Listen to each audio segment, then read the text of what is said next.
ജനദ്രോഹ നയങ്ങളുമായി മുന്നോട്ടു പോകുന്ന ഭരണകൂടത്തിനും നേതൃത്വത്തിനുമെതിരെ ജനകീയ ഐക്യം വളർന്നുവരേണ്ടത് കാലഘട്ടത്തിന്റെ ആവശ്യമാണെന്ന് AITUC സംസ്ഥാന ജനറൽ സെക്രട്ടറി കാനം രാജേന്ദ്രൻ. നയങ്ങൾ കൊണ്ടും കർമ്മം കൊണ്ടും UPA സർക്കാരിന്റെ പിന്തുടർച്ചക്കാരാണ് NDA സർക്കാരെന്നും അദ്ദേഹം ആരോപിച്ചു. ജനദ്രോഹ നടപടികൾ നടപ്പിലാക്കുന്നതിൽ ഇരു സർക്കാരും വിഭിന്നമല്ലെന്നും അതിനു തെളിവാണ് റെയിൽവേ യാത്രാ നിരക്ക് വർധനവെന്നും കാനം രാജേന്ദ്രൻ അഭിപ്രായപ്പെട്ടു.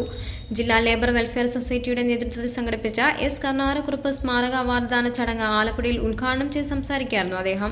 പുതിയ ഗവൺമെന്റിന്റെ പ്രഖ്യാപനങ്ങൾ ഇന്നലെ പാർലമെന്റിനെ പോലും മറികടന്നുകൊണ്ട് റെയിൽവേ ചാർജ് വർദ്ധിപ്പിക്കാൻ, യാത്രക്കൂലിയും ചരക്കുകൂലിയും വർദ്ധിപ്പിക്കാൻ ഉണ്ടായ തീരുമാനം,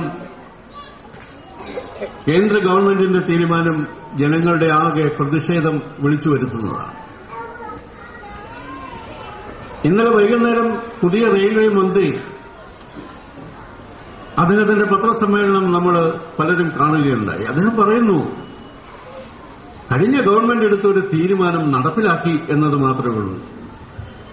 അങ്ങനെയാണെങ്കിൽ കഴിഞ്ഞ ഗവൺമെന്റിന്റെ തീരുമാനം നടപ്പിലാക്കാനാണെങ്കിൽ പുതിയ ഗവൺമെന്റിനെ എന്തിനാ ഉണ്ടാക്കിയത്?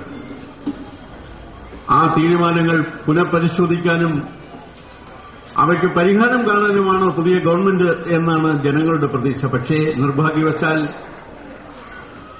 UPA ഗവൺമെന്റ് തുടർന്ന അതേ സാമ്പത്തിക നയങ്ങളുമായി, അതിനേക്കാൾ കർശനമായി മുന്നോട്ടു പോകാനാണ് NDA ഗവൺമെന്റ് തീരുമാനിക്കുന്നത് എന്ന് നാം പറഞ്ഞത് എത്രയോ ശരിയാണ് എന്ന് തെളിയിക്കുന്ന നടപടികളാണ് ഇന്ന് രാജ്യത്ത് ഉണ്ടായിക്കൊണ്ടിരിക്കുന്നത്.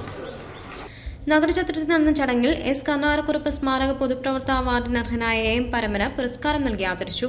CPI അസിസ്റ്റന്റ് ജില്ലാ സെക്രട്ടറി P. ജ്യോതിസ് അധ്യക്ഷത വഹിച്ചു. CPI സംസ്ഥാന കമ്മിറ്റി അംഗം T. പുരുഷോത്തമൻ അനുസ്മരണ പ്രഭാഷണം നടത്തി. TJ Angelos, advocate V. Mohandas, Sadasivan Pillai തുടങ്ങിയവർ സംസാരിച്ചു.